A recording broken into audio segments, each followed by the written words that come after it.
Good day or night. It's day 26 of 365 days of daily posting on YouTube, except I did not post a video yesterday.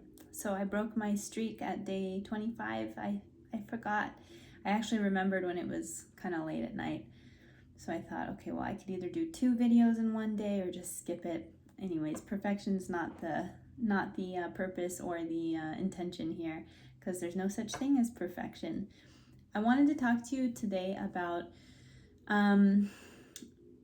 Rogers. That's why I'm sitting off to the side so you can see him. He's right there.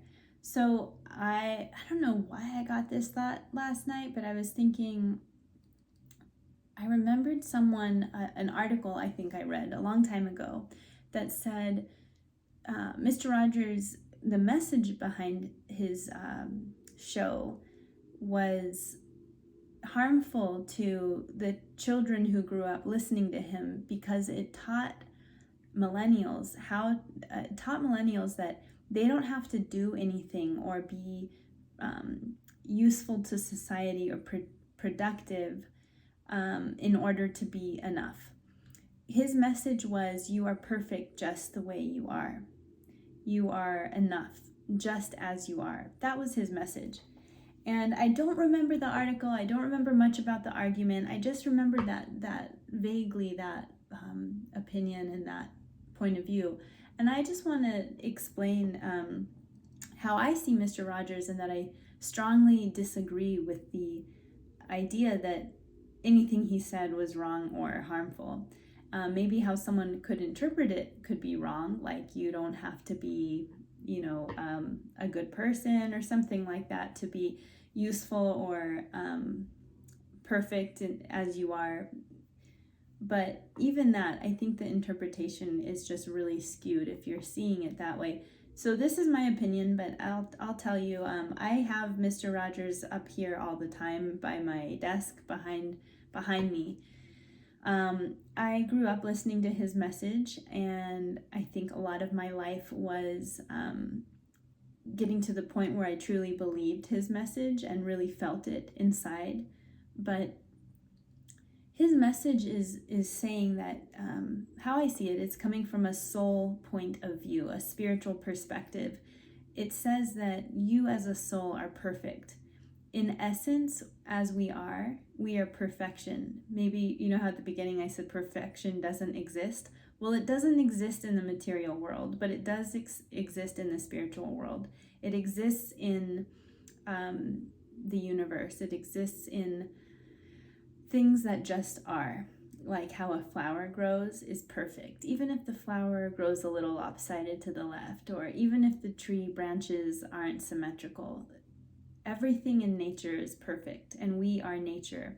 And when I say we, I mean our pure essence, the parts of ourselves that are not, if we were to take away the conditioning that we have as humans, as souls who have come into this world and reincarnated into a human form,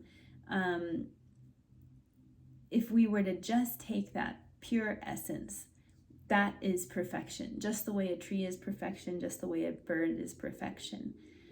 What makes things not perfect is ego, is our conditioned selves, is our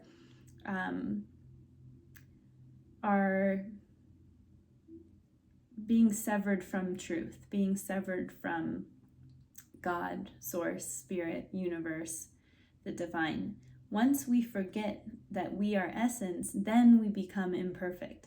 So how I see Mr. Rogers is, he was speaking to children to remind them that this world is going to tell you things that make you believe you are not good enough, that make you believe you have to change and be something else to fit in or to be liked or loved or seen. But that's not true. When you come into this earth, he wanted people to remember that we are perfect as we are, as part of spirit. He wanted to take away the false messages that we receive as children that say we're bad, or we don't belong, or that we need to shift the way we present ourselves in order to be accepted. So his messages were about connecting to the divinity within you. They were about remembering that we are just an aspect or an expression of source, of universe, of God. That's how I see Mr. Rogers. He was about looking at someone for their soul and speaking to someone on a soul level, not how they present themselves or what they say, but to get to know someone in a deeper way that goes beyond just what they say, that goes beyond what they put in front and want you to see or believe or think, but to see past that, see past the personality and look into the spirit of the person. That's why he was very, I believe, like calm and still, because he wanted to give people permission to be their authentic self and not have to come up with answers all the time or be in front of we don't need to be performing. We don't need to be taken away from who we really are. And in order to feel safe to be ourselves, I believe Mr. Rogers would slow things down so that we could even get in touch with our true selves, get in touch with our hearts, and communicate from that place. So that's why his show, in my opinion, was so, well, there's a couple of things I'm coming through at once. So his show was slow, and it was very different from the types of like entertainment that was on TV at those times. His show was about feeling your feelings and sensing within who you are and how you feel, and then expressing yourself from that place instead of masking over what you're about or your essence or what you feel in the moment. Instead of masking over those things and presenting yourself as something different, he encouraged us to be brave and courageous and to look within, because that's where we find the answers of our soul. What is our soul searching for? What is our soul truly about? And who and what and like is our true self? What does true self mean? I think the answer to that comes when we slow down. And that's what I loved about his show. I have a hard time slowing down. So his show really speaks to me, and I find it very soothing. I haven't watched it in a couple years. In 2019, my brother passed away, and I started watching a lot more Mr. Rogers, and I just felt like a need to go back to that time and just hear those messages again. I felt a need to listen to Mr. Rogers when my brother died. So I spent a couple days just like devouring what I could find on YouTube. And fortunately, I think soon after that documentary came out, which I love, and I can't remember because there's a movie and there's a documentary, and one is called Won't You Be My Neighbor, and one is called maybe it's called It's a Wonderful Day in the Neighborhood or something like that. Anyways, I think Tom Hanks is in one. I've watched them both, but I love the documentary so much. Anyways, I think I yearned for the messages in the show around that time because my soul needed to remember what it's all about. Like what was I there for? I had just gone through a really hard loss, and I was really struggling and obviously really hurting, and I felt like I just needed everything to be slower, and I needed to process.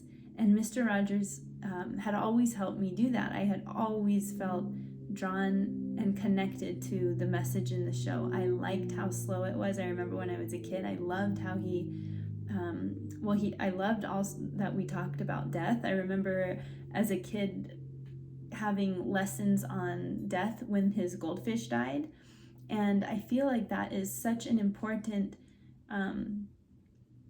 like thing. It's showing that we don't need to hide from what seems dark. We don't need to fear what we don't understand. And a lot of times I think people hide from and fear their own emotions and their own true self. So they, instead of going into it and exploring it, they run away and they mask it over with, a presentation that they put on, their false selves.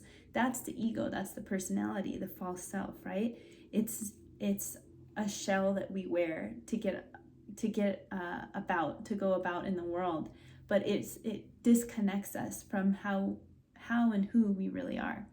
So I remember just having deep fascination or curiosity and appreciation for how the show was teaching me that we can go into these things and just have conversations about them and just allow them, and we don't have to control it, we don't have to hide it. We can go into subjects like death or sadness or anger, and that is allowing, when we allow those things to surface and talk about them, we also are allowing our true selves, our true essence, our soul to come forward.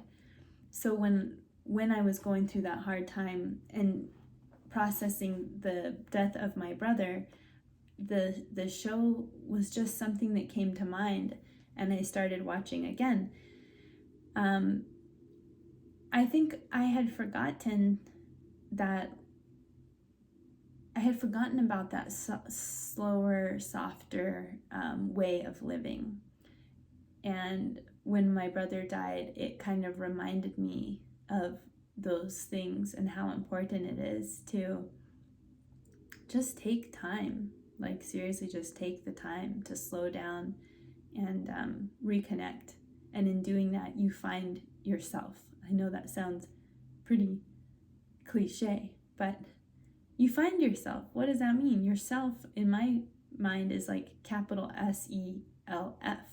Yourself is, when you find yourself, you find your soul, you find your essence, who you truly are, not the personality, not all the thoughts and beliefs you have, but the energy that you came into this world with, the gifts that you have, the spiritual gifts that you have, and like who you are, not as a personality or an ego, but who you are as a soul. And that everyone's so unique in how we express that.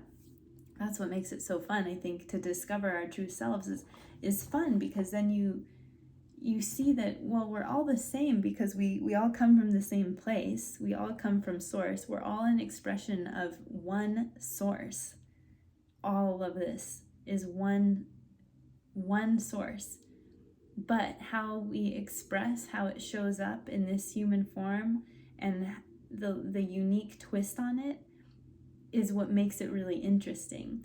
I think Mr. Rogers was all about that. He was about owning your true self, but you have to discover your true self first. And in order to discover your true self, we have to be slower and be willing to go into what's hard, because when we go into what's hard, then we learn why it's hard. Why did we shut down that part of ourselves, or why do we feel sad about this, and what information is in there for me to learn more about who I really am. Then I can interact with people from an authentic place, a truly authentic place. I can interact with people coming from my true self with my heart open, and I can see more of who they are as a soul, and I can see their heart. Now I'm not interacting with them on an ego level, and I'm not seeing them just for their ego and their personality, but we can see each other in a deeper way.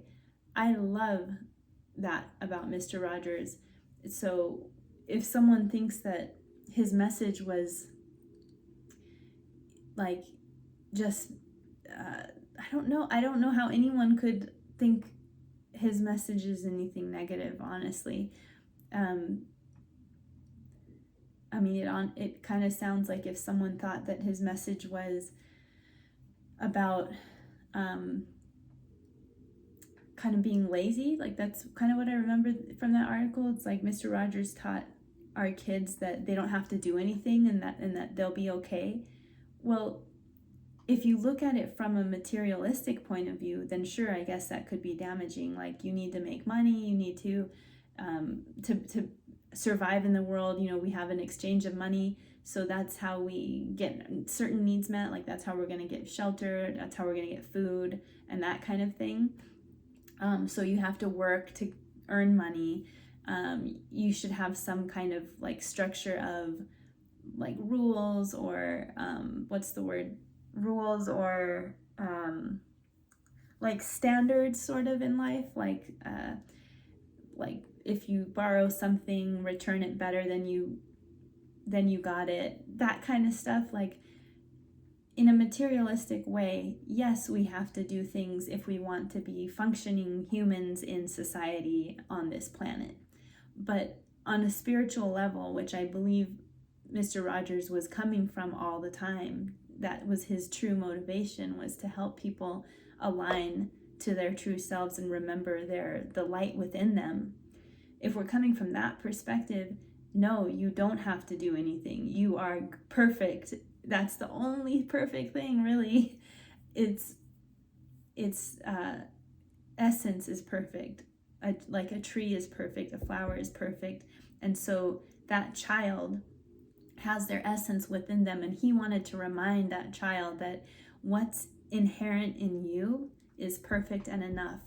And society or people are going to have you believe that that's not true. We're going to get severed from that truth.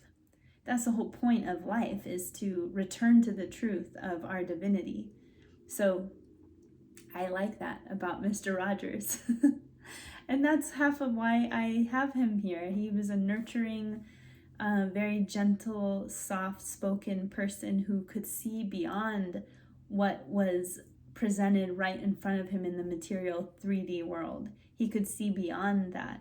And he taught us to be okay with seeing beyond and not be afraid of that, and to have the conversations that encourage that. So I really consider him, I don't have a ton of people I admire or learned so much from or look up to. I mean, I guess I actually do have a lot of people, but I guess what I'm saying is it takes a lot for me to want to put someone's face behind me when I'm doing my Zoom calls. I mean, my computer's right here, so I'm cool with people seeing, yeah, I'm influenced by a lot by that guy. And I don't know that much about him, honestly. Like, I've read this magazine. This was a Life magazine about him. I've watched the documentary, and then I loved his shows growing up, and then more recently as an adult. But he was just a man, and too, he was I think a spiritual leader and a thought leader, and also he was a human. He was a man. So he, of course, had limitations. I don't know what they were, really. I mean, I think he might have always had issues with anger, and probably I think he might have had a little issues with perfectionism. And I made a video on perfectionism, not yesterday, but 2 days ago. And so, I'm not saying that I idealize him, because I don't admire him for, I guess what I'm saying is I admire his messages, and what I learned from him, I really respect that. I really use it to this day. And it's kind of like when someone makes good music, but they're maybe not in line with your beliefs, or I don't know. To me, I'm admiring their music. Like, when they did music, they were possibly tuned into a higher power. But that doesn't mean they're not human, that has limitations like all of us. I respect and admire when people put their soul's mission on the line and present it to the public. I find that really inspiring and brave. It takes a lot to be channeled it takes a lot to channel information that comes from a higher place, like speaking to children and reminding them of their essence. That is in my view, that was his soul's mission. But then to take that and try to present it to the masses so that you can change the world for the better, that to me takes a lot of bravery, and that's kind of what we're here to do, is to impact the world in a positive way. It doesn't have to be on a large scale, like you don't have to have a TV show, but we're meant to impact and influence in a positive way. And the only way we can do that is if we're working on ourselves and truly representing our beliefs, starting with us. Remember the I, we, all model. I love to bring that up, but it starts with you. Then you can influence the inner circle, and then you can influence the all for the better. But it has to start with the I. And when someone does that, I really like that, the message that they're coming up with. So a lot of times I think musicians do that. They're sharing their divinity through music, but as a human, they may have some shit that I don't really, it's not, maybe on the human level, it's not aligned, but the music could be. So like, for example, I'll just put it out there, and this is like a totally different sort of person, but I love the music of Ted Nugent. I just like Ted Nugent. I've liked the energy behind his music. I like how he's intense and fiery and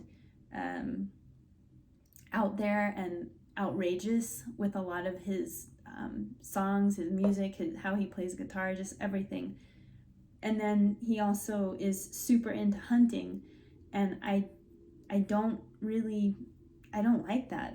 I would never want to hunt an animal, but that's what he is into on the human level. That's what he does. That's a hobby of his. I mean, I don't even know if it's considered a hobby. He's like a fanatic a little bit, right? So he's killed tons of animals that I think is really sad, but I don't listen to his music with that same mind.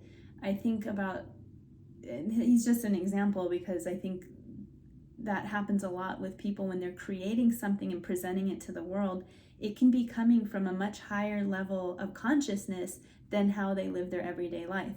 So I want to just take the gold nuggets from the things that people are putting out there and creating, and if they're not if I'm not viewing them as aligned, like maybe how they live their life and what they create are on two different levels, who am I to judge?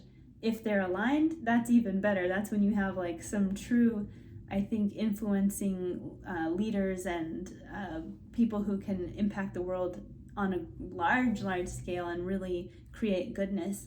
But there's all different levels of goodness and how we share our divinity. I think Mr. Rogers was tuned into that. Okay, that's my talk for today. Now we could go and watch some Mr. Rogers episodes or something. But I'll see you tomorrow, and I won't forget about day 27 tomorrow. Bye.